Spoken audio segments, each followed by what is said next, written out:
G'day and welcome to the 2019 NRL Grand Final review.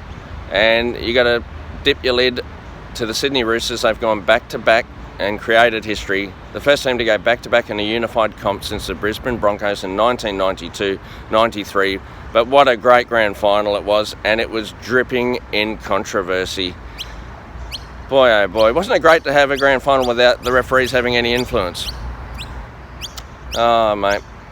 The Englishmen, Josh Hodgson, Elliott Whitehead and John Bateman were all superb. They all had fantastic games, and this heartbreaking loss will fire them up no end for next season.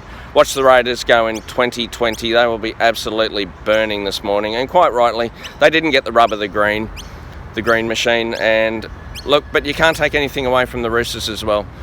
The referees just didn't really have the best game when they needed to be at their best. And the game started with controversy. The Roosters scored early through Sam Verrills, darting out a dummy half from a couple of metres out. Joe Tarpany, never turn your back. 2 metres out from the line, mate, seriously. An error, and the Roosters are the team that make every error, they make you pay. And they did, but the controversy with that, this is where the controversy started straight away. And again, it's not the Roosters' fault. And it wasn't the Raiders' fault in the end. It's just a stupid rule in rugby league. Soliola falconed it, charged down Luke Keary's kick, but it rebounded, ricocheted like a bullet into the Roosters trainer, Travis Hoomer. Now, what is Travis doing on the field in the 3rd minute? He shouldn't be there. And under the rules of rugby league, if it hits an official or, well, obviously a trainer, it goes on territory. And because the Roosters were inside the Raiders' half, they got the ball. It's a dumb rule. If it had hit the ref, I would have thought fair enough. But the Roosters trainer, that's the Roosters' fault that he's out there. The Raiders shouldn't get penalised for that. It should not have been a Raiders fee. They've got to adjust that rule. That should be, if you've got your trainer out there and he gets in the play, that's your fault. But anyway, the Roosters led 6-0 and were dominating early. But then the Raiders showed how tough they are. They got into the grind. They didn't let that setback put them off. If anything, it made them fire up even more. When Latrell Mitchell added a penalty goal to make it 8-0, instead of, saying, oh, look, we've done enough just to make the grand final, the Raiders stepped it up a gear. And Jack Whiten, who was a deserved winner of the Clive Churchill medal, sliced through late in the half to send the crowd, it's a sea of green of Raiders fans, it was a 70-30 split, into raptures. 8-6 it was at half time, and it was game on. Now, the second half just totally belonged to the Canberra Raiders. It was wave after wave of lime green attack. The Roosters, as they do, they were tired after the Storm game, there's no doubt about it. They were tiring, the Raiders were lifting. There was a sense of destiny about the Raiders. Josh Papali was starting to offload at will. Josh Hodgson was scheming and probing. Whitehead and Bateman were just belting everything that moved. Everyone in a lime green jersey was just flooding at the Roosters. But the Roosters' defence is what has won them back-to-back premierships, and they repelled every single attack. One they did illegally, though. Josh Papali was taken on, a split second before he got the ball by Cooper Cronk. Now, Cronk, in his final ever NRL game, got sent to the sin bin. Croker put the penalty goal over, and it was 8-all and anyone's game, and you're thinking it was the Raiders game. Now, I personally don't think Cooper Cronk deserved to go to the sin bin. I thought that was a very harsh call. It was obviously a penalty, but they've got to stop showing things in slow-mo all the time. Yes, he got taken early, but it was only marginal.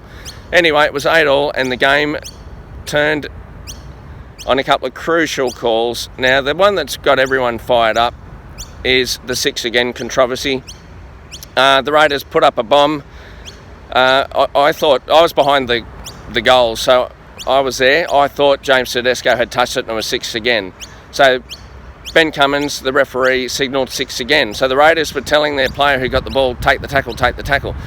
But the assistant referee had told Ben Cummins that the ball had actually come off, I think it was Elliott Whitehead's shoulder. And so it was still the last tackle. Now Cummins, Graham Annesley, the ref boss, has come out and said Ben Cummins had said he was yelling 3 or 4 times, last tackle, last tackle. So the Raiders obviously didn't hear him. Now, the Raiders would have been 20 out with a full set of 6, but you can't say that they would have scored because the Roosters' defence has been magic all year. It's been a brick wall. But it just leaves a sour taste in your mouth, and Raiders fans quite rightly not happy. Ricky Stewart not happy about a couple of things. Now the game in the end came down to a tale of two flick passes. Joey Leilua flick pass out to Jordan Rapana was marginally forward. It was forward, but that would have put the Raiders in front, and a lead they may have held. They had the momentum. But the Roosters, as they can do, they've been stuck in their half basically the whole of the second stanza. Luke Keary and Latrell Mitchell just come up with a piece of absolute brilliance. Keary swept round to the left. They saw they had numbers. The ball out to Latrell Mitchell, who quick fired a magic flick pass out to Daniel Tupou. Tupes drew the fullback, and who was there? The man I said would make the difference. He just pops up all the time. James Tedesco to score the match-winning try. The Roosters got up 14-8 in an absolute ripper of a game. It was an absolute pearl of a game. The Clive Churchill medalist was quite rightly Jack Whiten, with Josh Papali and Joe Royer-Hargraves not far behind. I actually thought Papali and Whiten were the two best players on the field. Now, Roosters fans, Ricky Stewart labelled them Wombats. They booed Jack Whiten. That's not on Roosters fans. You can't do that. I thought Jack Whiten was man of the match, and I'm a Roosters fan, so there you go. So in the end, you've got to give the Roosters credit. They were sensational all year. The last 2 years they've been brilliant. They deserve to go back-to-back. But the Raiders, boy, they were unlucky. The rub of the green didn't go their way, and 2020, look out, it's the rise of the Raiders. That's it from me for my videos. I hope you've enjoyed watching them. Over and out.